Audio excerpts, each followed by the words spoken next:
Okay, I'm coming on early to try to see if, well, number one, for people to get on, and then I'm gonna try to see if we can get some better sound.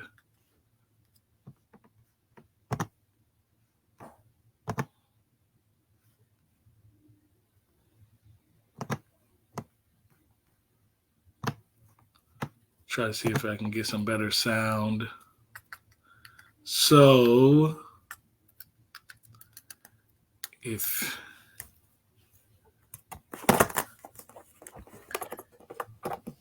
you're watching, oops.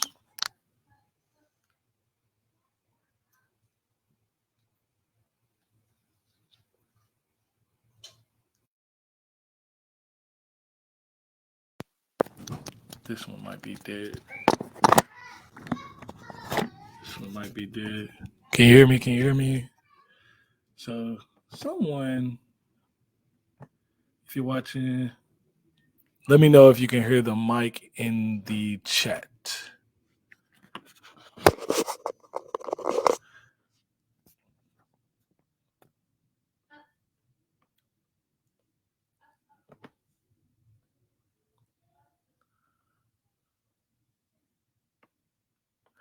Okay, cool.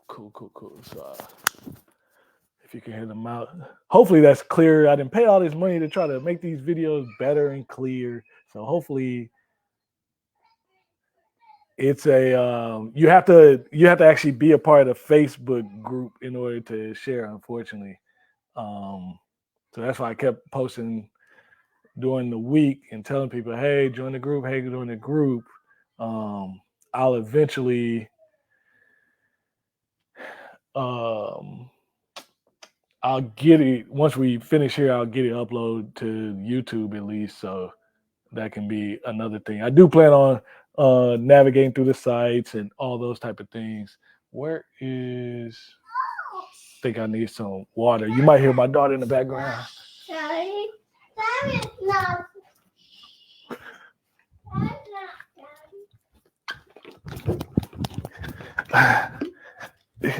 So I'm assuming I walked off, but I'm assuming anyone who's watching, you have student loans. But if I wasn't clear before, I'm mainly going to be focused on the public service loan forgiveness because so much has happened in that particular space. To be quite honest, if you don't have public service student loan forgiveness, that's the one that 10 years of payments, 10 years of being with if you're a school teacher, school district, city, nonprofit, the only a service level job that somehow helps the community in a good way to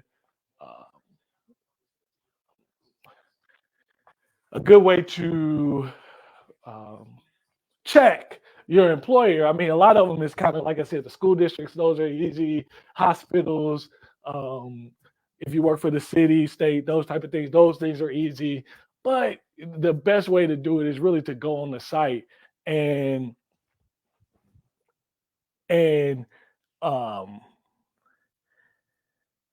really look for put your employer in, EIN number, all those types of things. Just closing out some of these.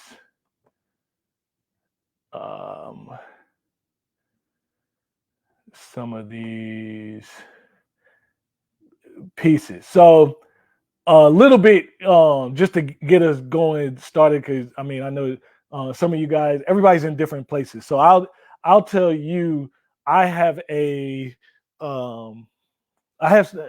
been fairly transparent when it comes to my finances. So I have a Parent Plus loan with my mom, and then I have my student loans. I went and got my master's, all those types of things.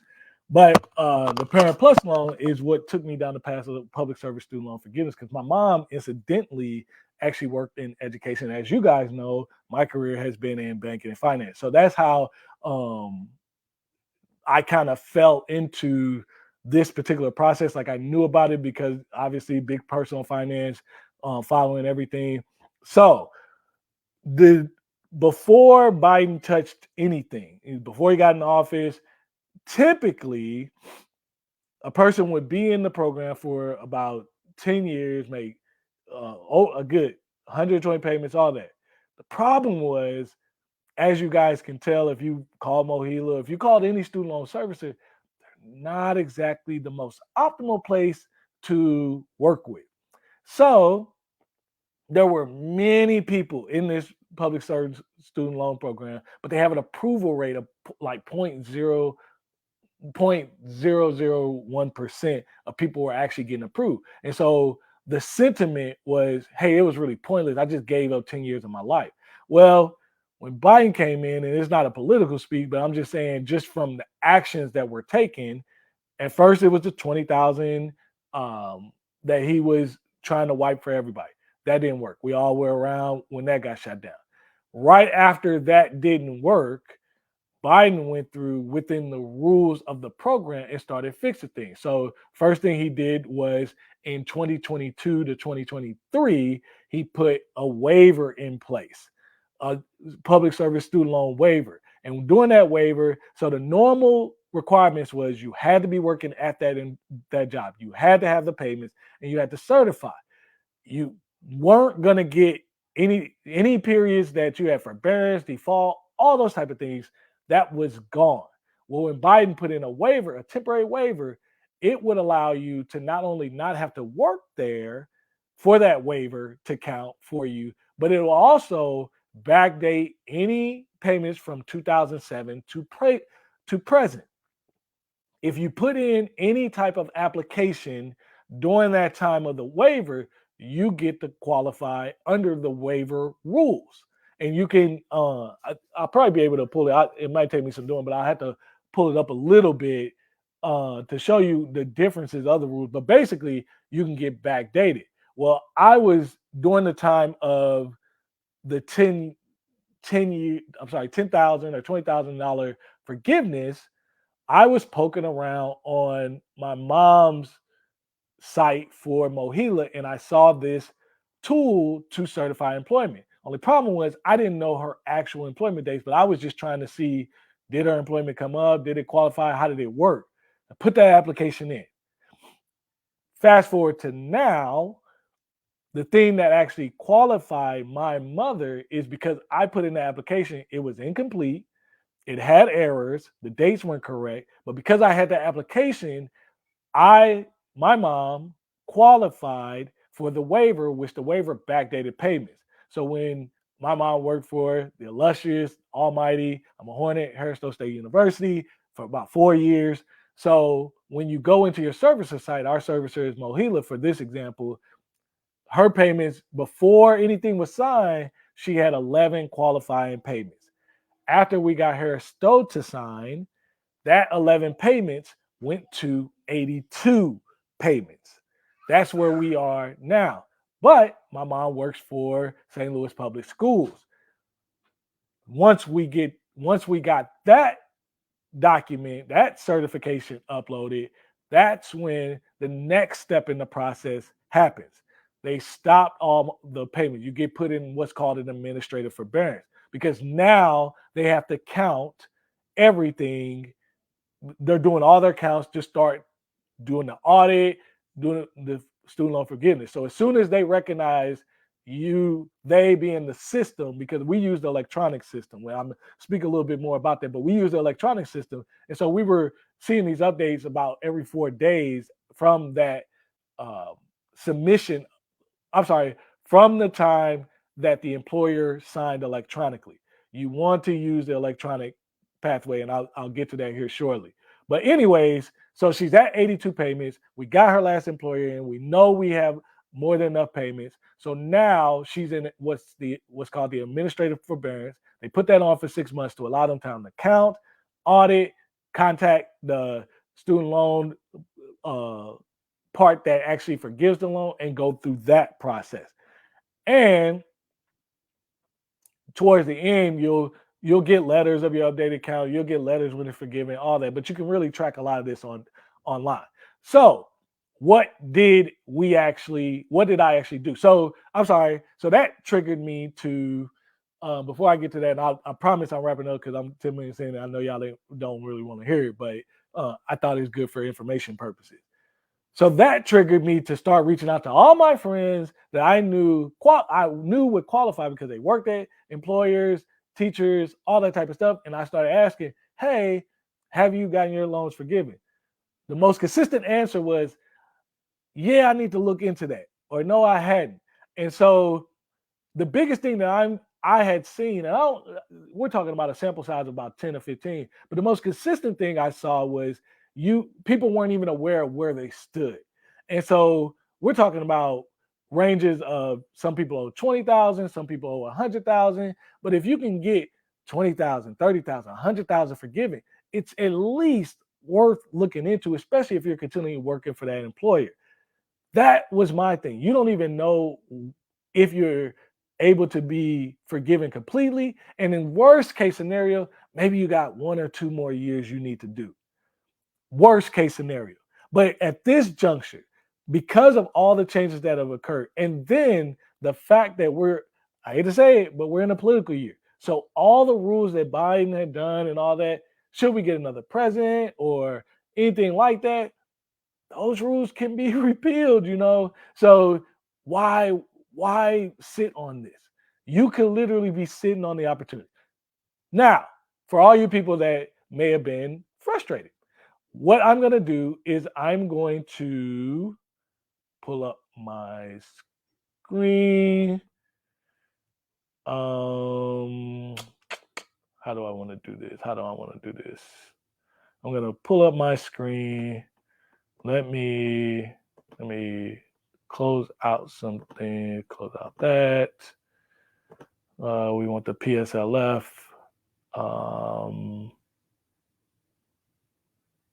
Okay. And let me try this. My pleasure.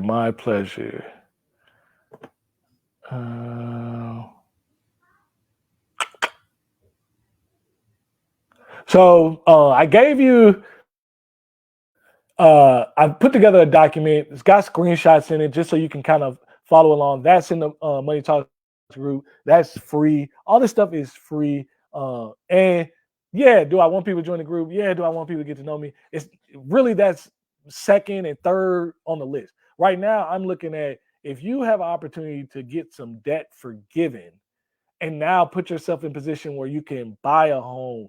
Maybe you've been holding off having kids. Maybe you've been getting squeezed on your budget. That's what we need to get taken care of. Okay, here we go. Share. Okay. So the first thing you want to do, and let me know if you cannot see my screen. You should be able to see my screen. If you cannot see my screen, let me know. So the first thing you want to do is go to studentaid.gov.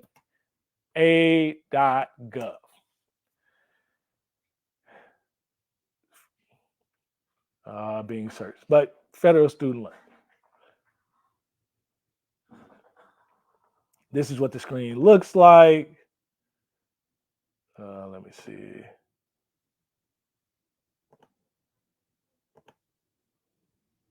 I should be sharing. So the only way I'll know if you can see what I'm seeing is if you let me know in the chat. So if you can't see it,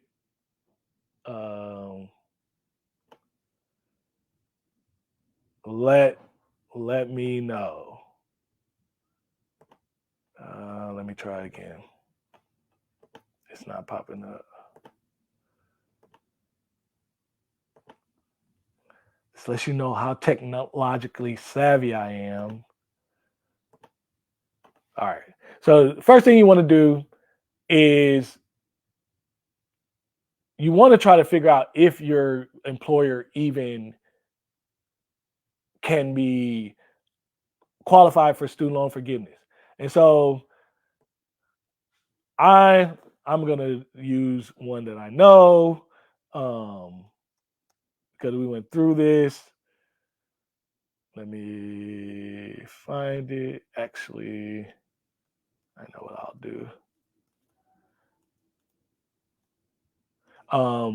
Say you didn't even create your login, which you do need to create a login. I'm going to log in too, but you can go to loan forgiveness. You can click on public service loan forgiveness. And what you're looking for is the help tool. So you log in and it'll take you to the help tool. But say, hey, you're just trying to find out if my employer qualifies. So we click on, whoops, search for qualified employers. So did you hear me? I went to loan forgiveness, public service loan forgiveness. Whoops. Click. Then search for qualifying employers. Okay. Once I hit that search, now it's going to ask you for employer EIN number. I think it already has one from the last time I was on here. Okay. So you put in the EIN number. Where do I find my employer EIN number? So I'm a little bit more business savvy, so I Googled it, but you can find it on your W-2. You should probably be able to find it on your pay stub because a lot of y'all filing taxes. But if you're working at that same job, it's not hard to find. Ask anybody from HR, but you should be able to Google it and it'll come up. Put in an employer start date. So we're going to say this person started in 2013 on a Friday, which is real in February, and say they still work there. You'll search, and below it's going to say employer eligible. So this is for, I think this is when I did, shout out to my pops, city of St. Louis. So this is what you would put. All you're looking for is the eligible piece because this will help you move swiftly through it. If you don't have the right address on file, you can add that. But the point is, the business ID is already recognized. That's what you're looking for. So then you just need to log in.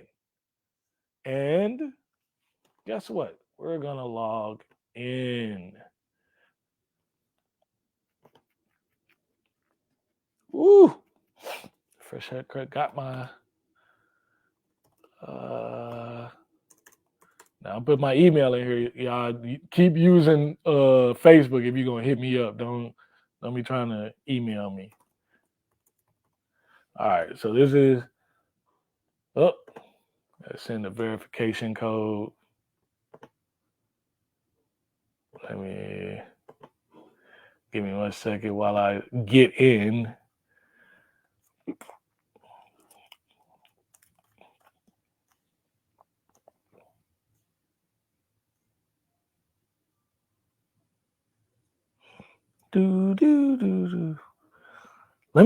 If you're in the process, or if you've gotten it forgiven, or you know someone that may qualify, let me know down in the chat.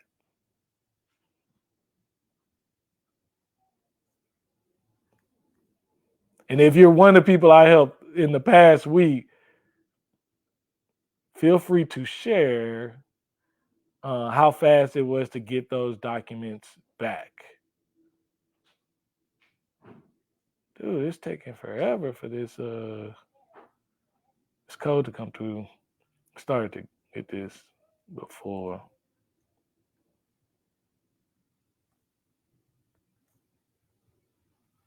Oh, here it goes. All right. Ooh.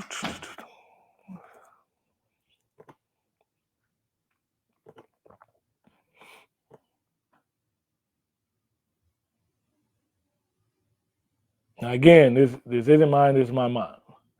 So, all right, we're back.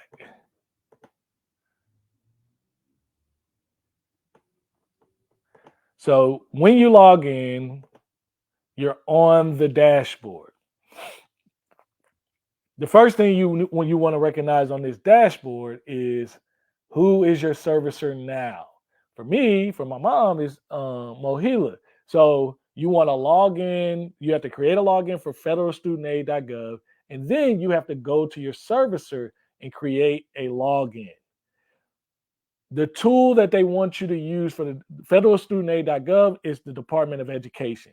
Your servicer is who you make all your payments through and who they wait for information to come from the Department of Education. So when you do the tool on Department of Education, it completes on the Department of Education, and then it goes to the servicer.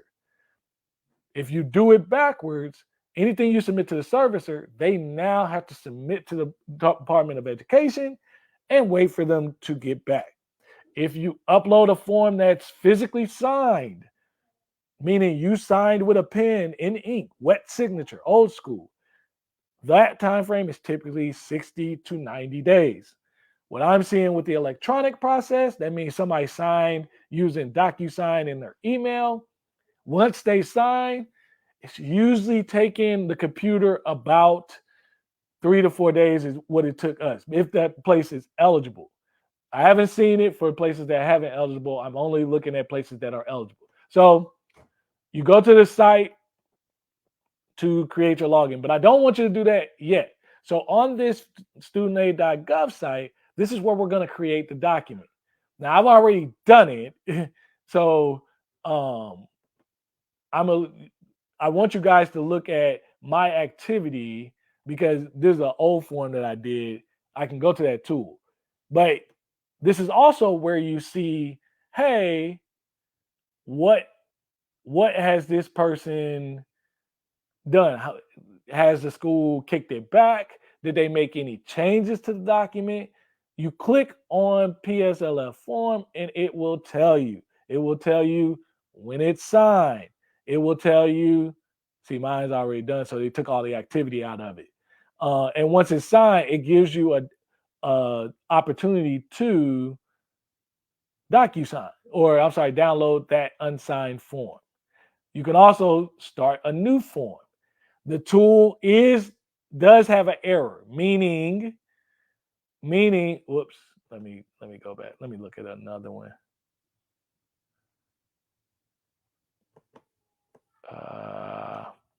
Okay, Hairstyle, I did them already.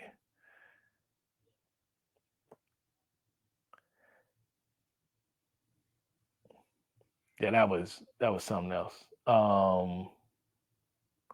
So you can see all the information created with the tool, employer completed the same day, and it's off to the races. I'm gonna go off because I don't want that person's stuff out there.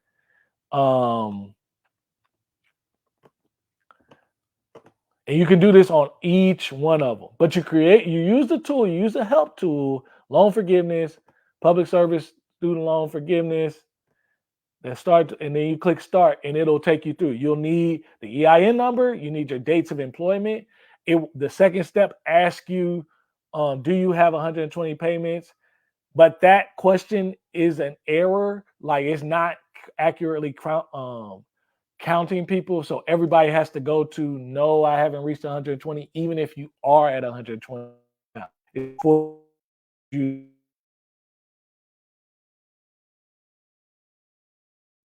Information, name, address, that type of information, then it will get to the last part, which is sign electronically or sign by hand. It is advantageous. It is the best piece if you sign electronically. The computer will read it. It goes the fastest. It's what they're pushing. I've spoken with very competent people at Mohila, some of these other services, they want everything is pushed. When somebody points out this tool and they're trying to push a tool, they're marketing this tool, they're doing all this, use the tool. If your job is having trouble, they sign in, they fill out, they can't fill out because you're putting it in. If you're a teacher, the rule is you have to have at least 30 hours to qualify. Most teachers might have 33 because you're like a 10-month contract type thing. That's what happened with my mom in that.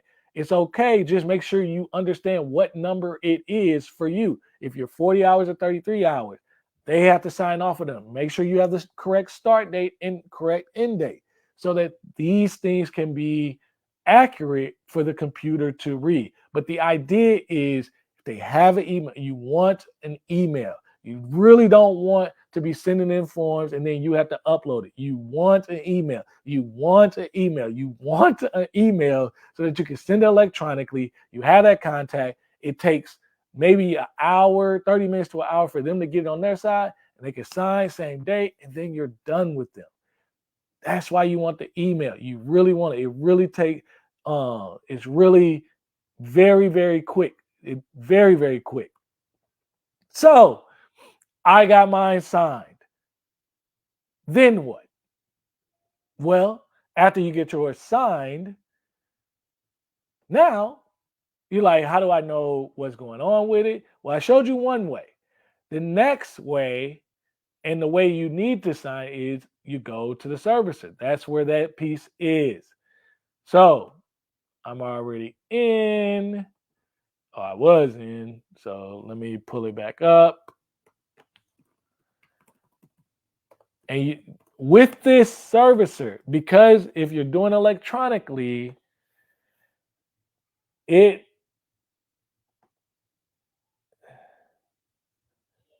can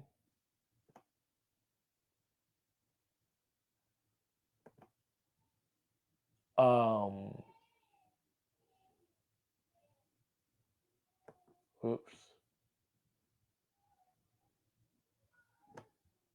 Hold on. Something went off. Let me fix this.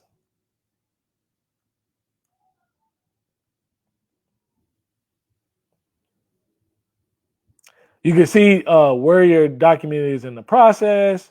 You can see if more information is needed, all those different things. 314. Let's see.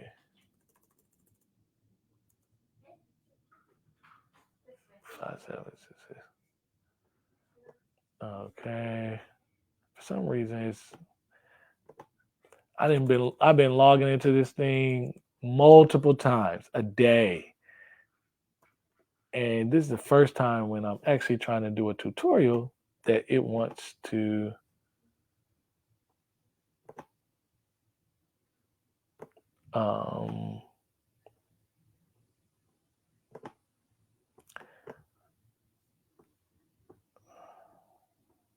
have me do all this extra stuff.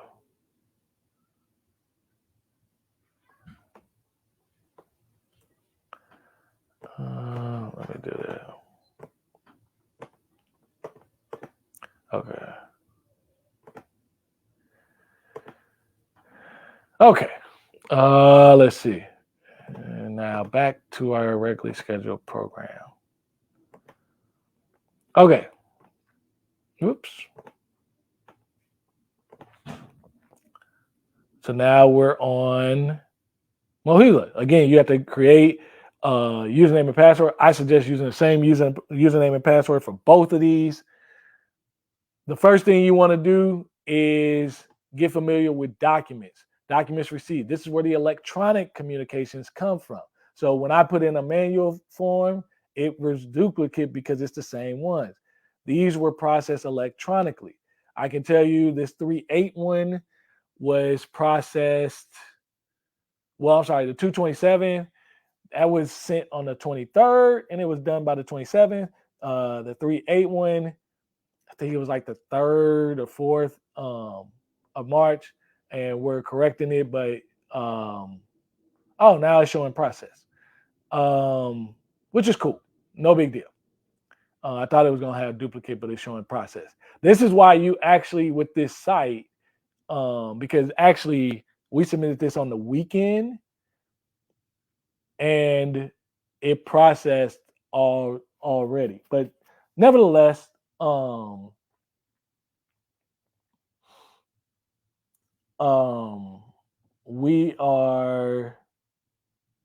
this is where you see where your documents that came in. So if you did electronically, if you did on the weekend, wait 1 or 2 days. So if you did on like a Saturday, wait Monday or Tuesday, it should show up over here as e-sign. But to see the actual signed document, you have to be in the Department of Education studentaid.gov site. I know there's a lot of back and forth, But the main thing, once it's in your servicer site, this is where you can track the activity. The second thing is you can also go to payment tracker here. Payment tracker is what tells you what needs to be done. So you have payment counts, eligible payments, you have ineligible payments, employment. So a lot of people are seeing the employment not certified thing. That means you need to simply get the employment in and they will count these payments for you. So once they count them, they will say qualifying. So for us, the other thing is you can look at the payment count. Like I said, ours was 11 at first, then it went to 82. Once we got that first batch in, we were waiting on these 38 to update. But honestly, once the system recognizes you have 120, it freezes everything. All right. So there were people.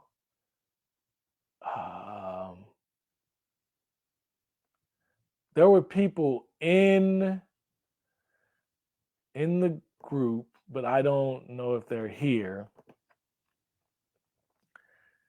And that's why I have a document in the group. I put a document in the group. Say because I've spoken with these people in depth, not saying that you haven't spoken with them. I know people are getting the runaround. I know people are getting told multiple different things. The point is, that's why I'm saying somebody who's I will say a little bit more financially educated. I understand the steps. I understand what's going to happen, what right should look like. Even if you're in an error, how do we try to course correct? So if you're getting a runaround, the first thing I would do, honestly, is I would use the tool because that's going to course correct you. Because if the employer pulls up in the tool and your dates match and you qualify for the waiver, qualify for something else, you have something on file already, the system will update. That's what your servicer is going to go by, no matter what the person is talking about. That's what they're going to go by. That's what the Department of Education is going to go by. And your servicer is going to follow the Department of Education. So if you're stuck or if you know someone who's stuck, we need to really, seriously, anybody you know with student loans, the time is now to get very focused on where they are in the process and what needs to happen. Because not doing anything, or right now, literally, there are many, many, many people who qualify for some type of forgiveness, or that qualify and maybe they only have a couple more payments. Maybe they have a year's worth of payments. If they do, then now you understand, okay, maybe you owe $100 and some $1,000. And you're still at the job and you're like, oh, I owe $1,000, I owe 1 year more payment. That means you got 12 more payments you got to make. As soon as you hit 120, administrative forbearance, and then you're moving into forgiveness. And you can start to plan when you hear me say, hey, I need you to be invested. Now you'll have a little bit of money to invest. Or maybe you need to pay off some other debt. Or maybe you can now qualify for that home. Or maybe you've been building a family. You and your husband been building a family on hold. These are all very real scenarios that I've not just hearing on social media. I'm talking about people telling me that I work with. And I'm saying you have an opportunity to at least resources to at least find out. And you have an obligation, because whether you want to believe it or not, you took out the money, you signed for the debt. But if there's an opportunity for you to be like, okay, I can get some grace, I can get some favor with this situation, with these programs, and that can help me pay off this debt, why wouldn't I take care of that? Because ultimately, if you don't have to pay the debt, or maybe you've been paying for 10 years, whatever, but you've been on minimum payment. The fact is you haven't really been putting in a dent, but now it can be gone. And now that's one heavy load. Student loans isn't attached to a car. It's not attached to a house. Unfortunately, you can't take your degree. I know many of you want to take your degree and say, here you go, I don't even want this no more. You can take back the debt. That's not how it works, man. So please, please, please log into studentaid.gov. Find out who your service is. Log into your servicer. If you're having trouble navigating this process, DMs are open, my email's open. I'm happy to help as much as I can to get you on the right track so you have a clear answer. Once you have a clear answer, you can make better decisions. You'll know how to plan. Hey, when can I buy a home? When can I go? Should I go on vacation? Should I be spending this money? All this stuff. Am I going to get a surprise? Is this payment going to balloon? Is this going to get out of control? But not doing anything on this particular item, on any item, but especially on this item, it's going to cost you way more. Let me know. Doing the best I can. Again, put a document in there, pass it to your friends, show them the group, connect me with them, whatever. If you're not getting the results, if you don't have a clear answer of where you stand with your student loans,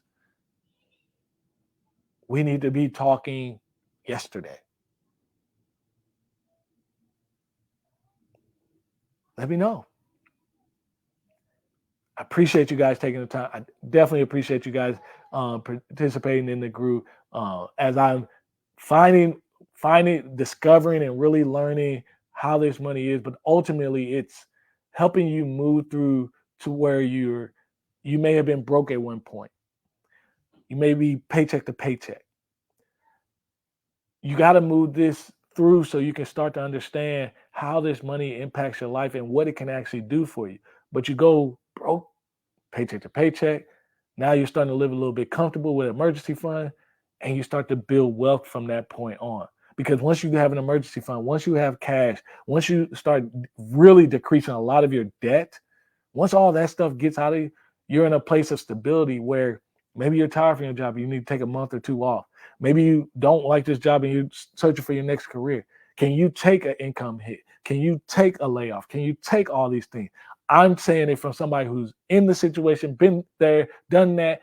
I'm telling you, having your life stabilizing your finances, yes, it's not going to take away stress. It's going to take away financial stress.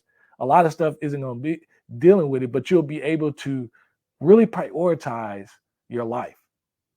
And I just want to help you have that particular freedom. Everybody, I'm not trying to make everybody a millionaire. Everybody doesn't need to be a millionaire. You don't need to be a millionaire to be happy. But you can, if you're working, should be comfortable. I want to help you out. I want to help your family out. If you know somebody with student loans, all my St. Louis people, 314, raise up. If you know someone that has student loans, they've been working and they know about the program but haven't looked into it, or they have student loans. They might be a teacher. They work for the city. They work for YMCA, some sort of nonprofit. They work for a service-based organization, hospitals. We need to get them connected with this information so that they can start moving that load free up. That's all I got. See you guys on the next one.